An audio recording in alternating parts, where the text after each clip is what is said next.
Hi, everybody.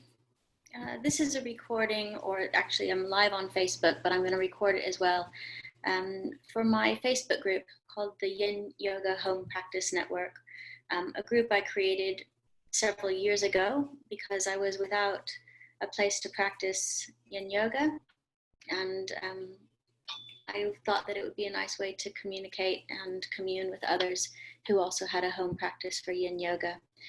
So I'm streaming live from the British Virgin Islands, which is where I now live and teach, albeit now mostly by Zoom.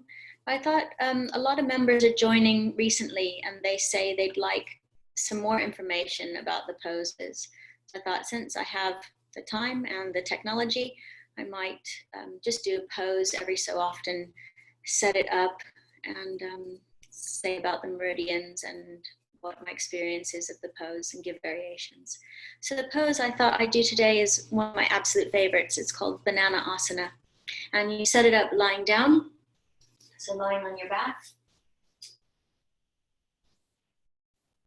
When I teach it moving the shoulder first.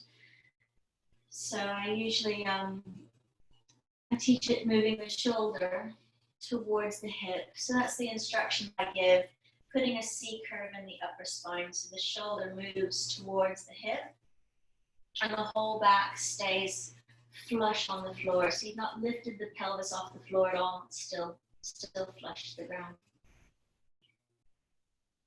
Then I say move the heel, in this case my left heel, towards the outer edge of your mat. So the body is becoming short on one side and much longer on the other side. And then the other heel can follow that one.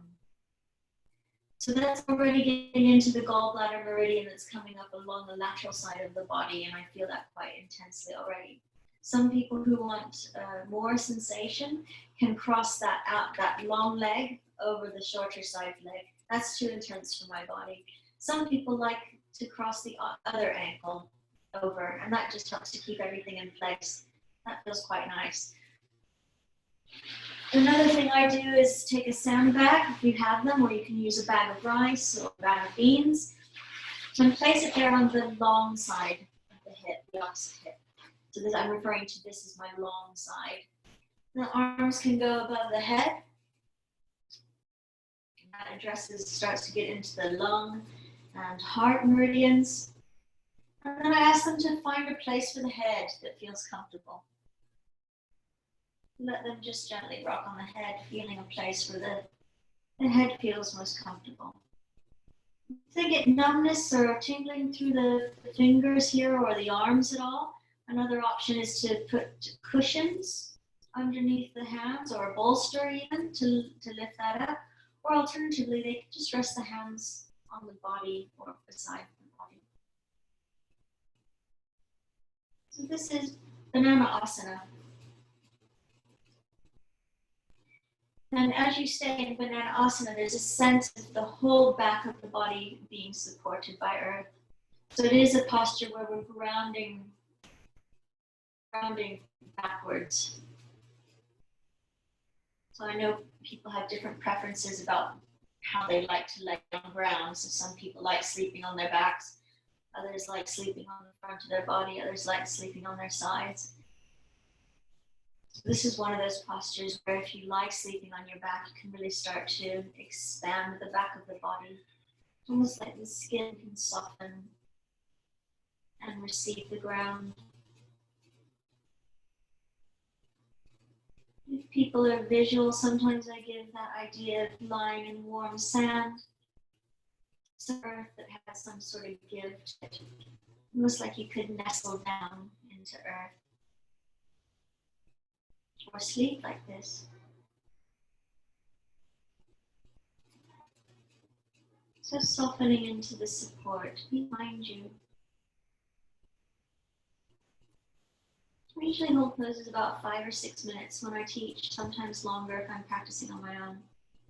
And then of course you'd set this up on the other side. So before I change sides, I like to come back through midline. So I like to organize everything back through midline. Sometimes people need to take a look because it's difficult to feel if they've come back on midline. So if they lift their head and look, pubic bone, navel, breastbone, throat, and orientate the crown of the head, all on this sort of central channel, and then feeling the limbs dropping away from the center of the body. And already, having just done that posture on one side, I already feel a great difference between my right side and my left side. So just getting people to sense how the back of the body is resting. Taking time before setting up the other side.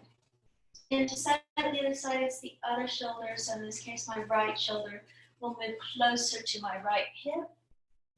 And my right heel will move to the outer edge of my mat, and my left heel will follow, crossing the ankles if you like, arms overhead if you like, and the sand back down on the long side of that hip. So Bananasana, supporting the arms if you need to.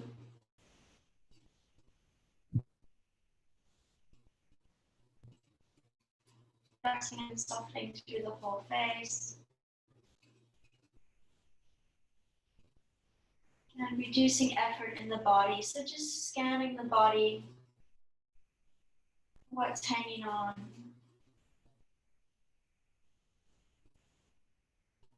Maybe there can be a reduction in effort, say by even 5%, if you stay.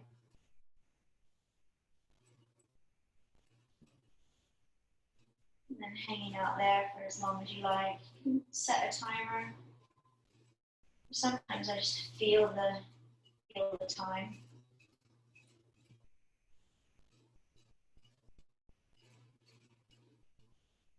And again, when you finish the second side, going back through midline.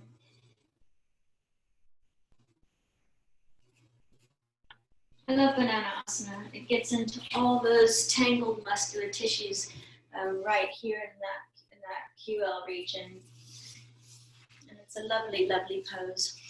So I hope you enjoy it. I hope that was useful to new members who are trying to acquire knowledge about the Yin Yoga poses, and I intend to post more. Take care, guys. See you.